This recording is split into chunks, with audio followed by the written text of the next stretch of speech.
DeAndre Hopkins gets popped for performance-enhancing drugs, and that was a shocker for many reasons. One is the guy doesn't look like he needs to enhance his performance very much at all. And we always think of performance-enhancing drugs through the prism of, I guess, the late 90s in baseball. It just rocks you up, makes you big.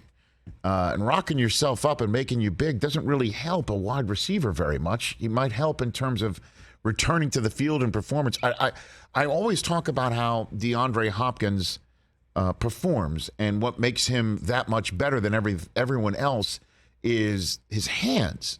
The football seems to stick to his hands when he catches them like vices. He's got hands like pythons. Really, they don't. There's not a lot of drop footballs, and also his ability to get his feet down in bounds. The number of times when throughout the years anybody from the Houston Texans would throw to him, obviously Deshaun Watson most famously, and then Kyler Murray. Anytime he throws the ball towards the back of the end zone or the sidelines or the pylon of the end zone, there's never any question that his feet get down. They never show the replay, and it's like, oh, that toe's out of bounds, or oh, the heel came down out of bounds. It's always perfectly planted in the field. Is that something that a performance-enhancing drug can improve?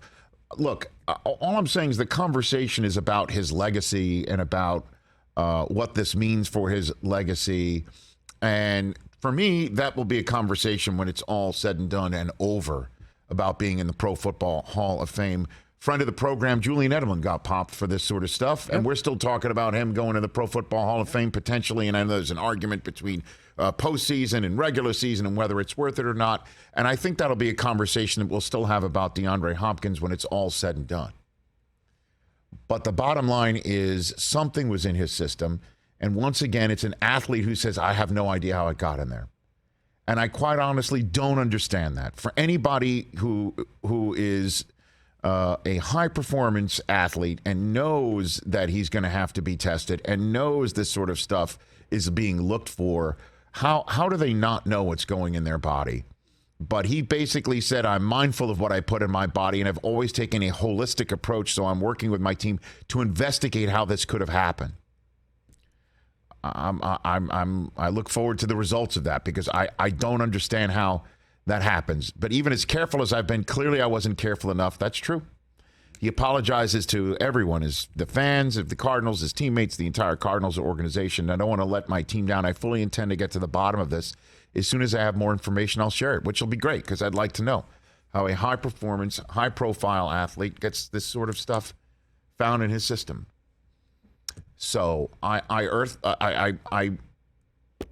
I'm disappointed to hear this. I would love to know what it is. I'd love to know any expert when I find out what it is. For a while, everybody thought it was low-grade beaver tranquilizer because somebody from PFF tweeted it out, and everybody saw that moniker and thought he had information, but it was really just, a dodgeball reference? Yeah, it's a line from dodgeball. Okay, very good. Yeah. So, I mean, there's so many people went down that rabbit hole yesterday as to what it is, but I'd love to know what it is and how it can actually affect his performance, and that'll be something that I'll look at down the road when he's finally done with everything.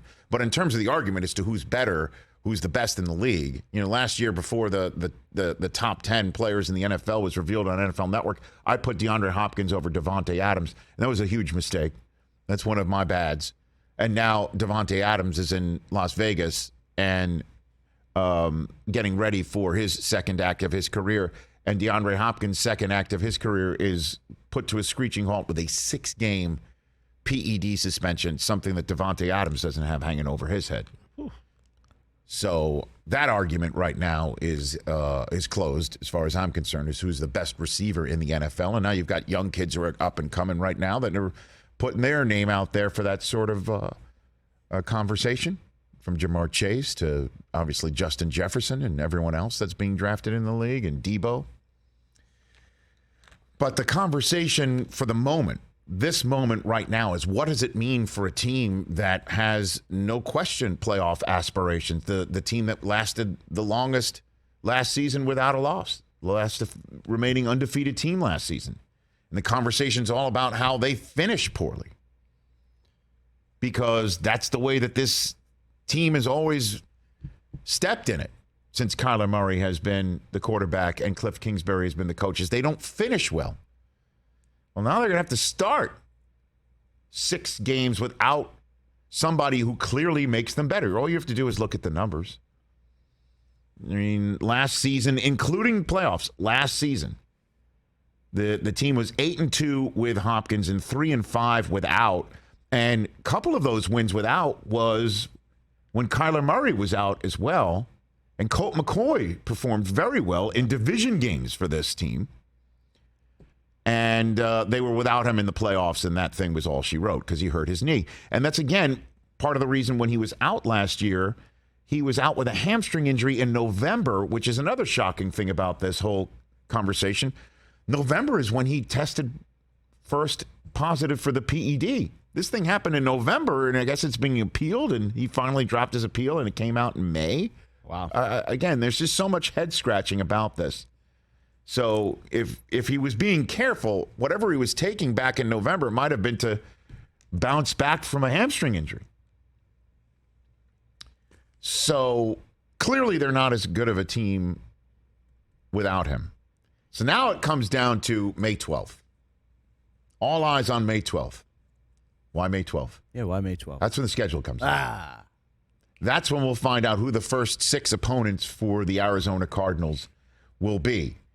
And I don't see 6 games that I would prefer if I had my druthers. If I'm Michael Bidwell, I'm Steve Kyman, or anybody with any influence to call up That was like a hard the home office of the NFL and try and work the refs and lobby to say, hey, if you could give these 6 games to us, any combination of this 6 games to us, we're in.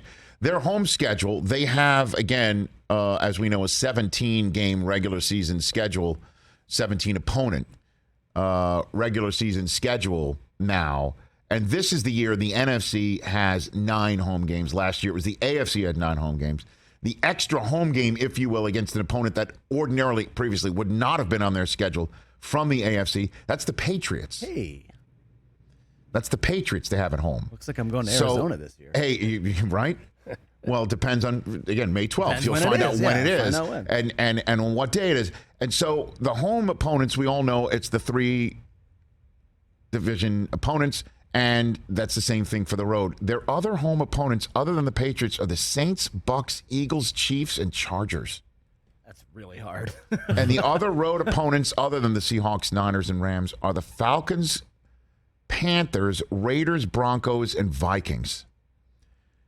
Now, I'll tell you what, if you will, based on just, you can never predict these things, but they're easiest, if you will, in quotes, winnable, in quotes, games against a certain opponent, if you wouldn't mind putting that back up again, Mike Hoskins, are the road teams.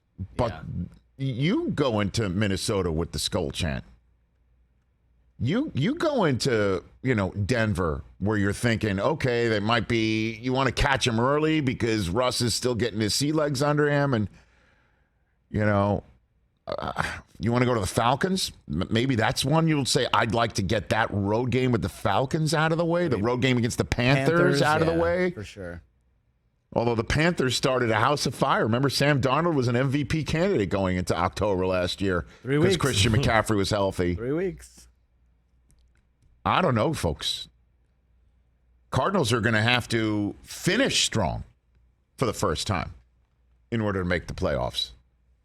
And we know that right now, and it's the first week of May. Because of this news that broke yesterday. That's the first thing I thought of. Is like, can they have the 6-game suspension on the back end? Because that's usually when they're going to swoon anyway. Can they get that head of steam going?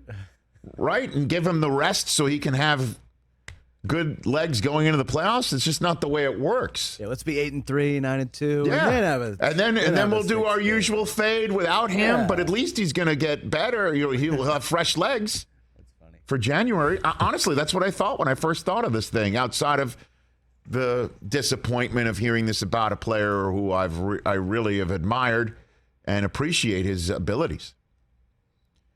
But we're going to have to reverse the usual Cardinals line of attack here, which is start strong and finish poorly. You're going to have to overcome a poor start now. Well, good luck with that. Certainly with the Rams, much better. The Niners are going to have Debo back, and Seattle, who the heck knows? I don't know. That's just in the division. You look at their schedule. It's a brutal schedule. They're playing the AFC West this year. And this is the year that you don't want to face the AFC West. Like, maybe any year for the next 5 or 6. Exactly, right? Yeah. And the Patriots are that extra game for them? And the NFC South means you get Brady? So, that's what I thought of. Hey, you watched all the way to the end. Thanks for that. Watch more right here.